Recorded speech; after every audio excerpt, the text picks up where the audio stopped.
My student Renee Blue comes from a poor family and her mother suffers from uremia. Out of sympathy, I lent her some money. She promised to pay me back after graduation. However, on graduation day, she handed me an ultrasound and told me, "Your money comes from your husband anyway, right?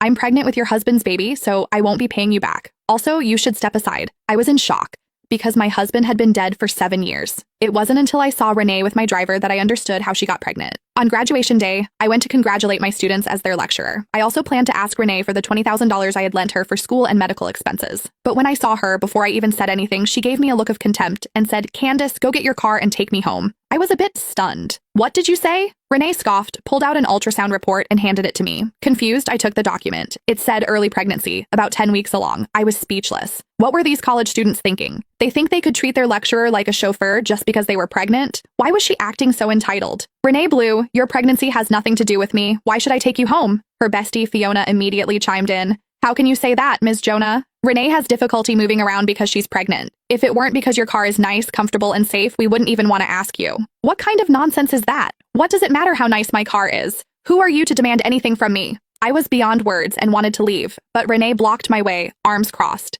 "Candace, not only are you driving me home today, you're going to drive me home every day from now on. You're also going to prepare all my meals and take good care of me and my baby. You'll do everything I say. If I feel the slightest bit of discomfort, you'll pay for it." I took a deep breath to calm myself down, then touched her forehead to make sure she didn't have a fever.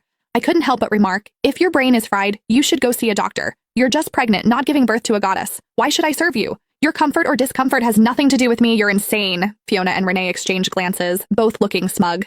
Fiona stepped forward and confidently patted Renee's belly while looking at me arrogantly. "Don't you know, Ms. Jonah? Renee is carrying your husband's baby. Your husband is the president of Lennis Corporation, so this baby will become the heir of Lennis Corporation." I was stunned and didn't know how to respond. After all, my husband, Igor Lennis, had been dead for 7 years. My reaction made Renee and Fiona feel even more smug. "What's the matter, Candace? Are you scared now? If you're scared, apologize and admit your mistake. Take good care of me until I give birth, and maybe, out of the kindness of my heart, I'll let your husband leave you a few $1,000s when he divorces you." Fiona, trying to please Renee, became even more sharp-tongued. "Ms. Jonah, if you ask me, you should be thanking Renee. I heard you and your husband have been married for 7 years, but you still can't get pregnant. Could it be that you're a hen that can't lay eggs? What a shame that is for your husband's family. Renee is actually helping you out by getting pregnant with your husband's child." I rolled my eyes. My husband had been dead for 7 years. Of course I couldn't get pregnant. "My husband, that's enough, Candace. Your husband already told me that he's grown tired of you. Just looking at your almost 30-year-old face is enough to make him sick, unlike mine, with skin full of youthful glow." Before I could speak, Renee interrupted me triumphantly. She even touched her own face,